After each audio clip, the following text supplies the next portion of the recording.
Почитувани представници на медиумите, почитувани граѓани, најпрво сакам да ви се заблагодарам што сме тука денес заедно во село Љубојно.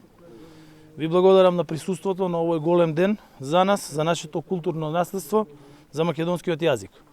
Ова старо училиште Димитар Влахов во село Љубојно, каде што сме сега, ќе биде центар за промоција на македонскиот јазик. Ќе се послужам со зборовите на големиот Конески и ќе кажам се додека го чуваме, го негуваме, го вардиме, го гледаме јазикот наш македонски, ќе можеме да сметаме дека ја имаме и татковината. Како куќа, како дом, како огниште.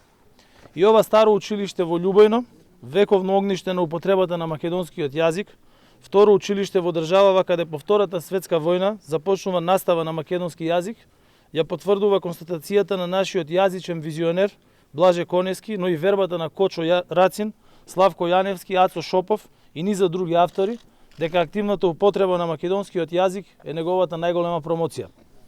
Тоа го знаели и македонските учители, кои образувале низа генерации на македонски мајчин јазик. Го знаеме и ние денес. И затоа сме овде.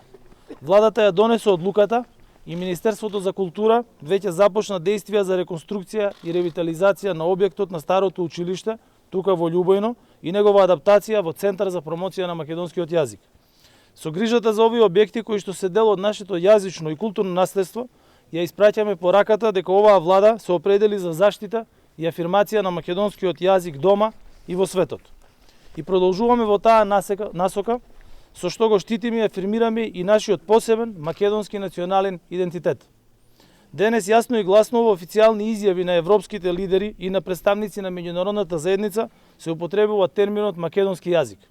Македонскиот јазик е рамноправно застапен заедно со сите други европски јазици во Европската унија, по неговото официализирање во Обединетите нации. Прв доказ за тоа е договорот со Фронтекс на македонски јазик, а и целокупното европско законодавство веќе се подготвува да се преведе и на македонски јазик. Во овој преспански крај, кога го потпишавме договорот со кој што се осигуравме да станеме членка на НАТО, со што ги осигуравме и територијалните граници на нашата татковина, се обврзавме на целосна заштита на македонскиот јазик и на нашиот посебен македонски идентитет. И денес за сите е јасно дека ние го исполнуваме ветеното.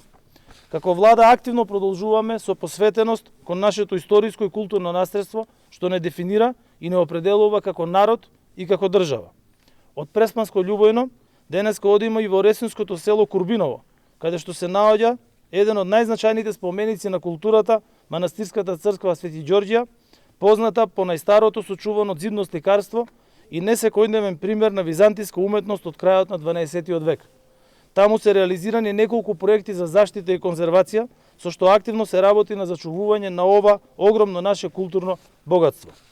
Црквата Свети Ѓорѓи во Курбиново е веќе впишана на тентативната листа на УНЕСКО, што е прв чекор во процесот на впишување на едно добро на листата на УНЕСКО на светско наследство. Почнав со зборовите на еден од кодификаторите на современиот македонски литературен јазик, Блаже Конески, а ќе завршам со еден од најголемите борци за признавањето на македонскиот јазик, Крсте Петков Мисирков, кој вели: за среќа има македонска национална култура и историја, и тој факт го вооружува македонскиот народ со непобедливо оружје во неговата борба за човечки права и за слободен национален живот, како рамноправен член во бројот на културните народи. Визиите на Мисирков и на Конески. Нашата генерација со огромни заложби на оваа влада ги остварува и верувам дека денес сите сме горди на тоа. Сакам на крај да изразам огромна благодарност до Министерката за култура, до низините колеги во Министерството за култура, до раководителите во ова училиште кои што ќе работат на неговата комплетна реконструкција.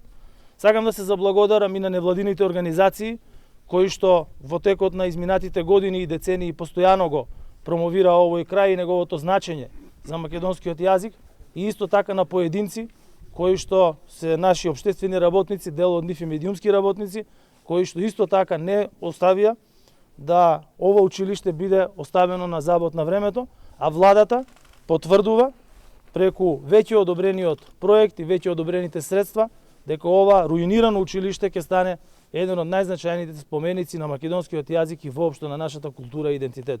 Ви благодарам на сите.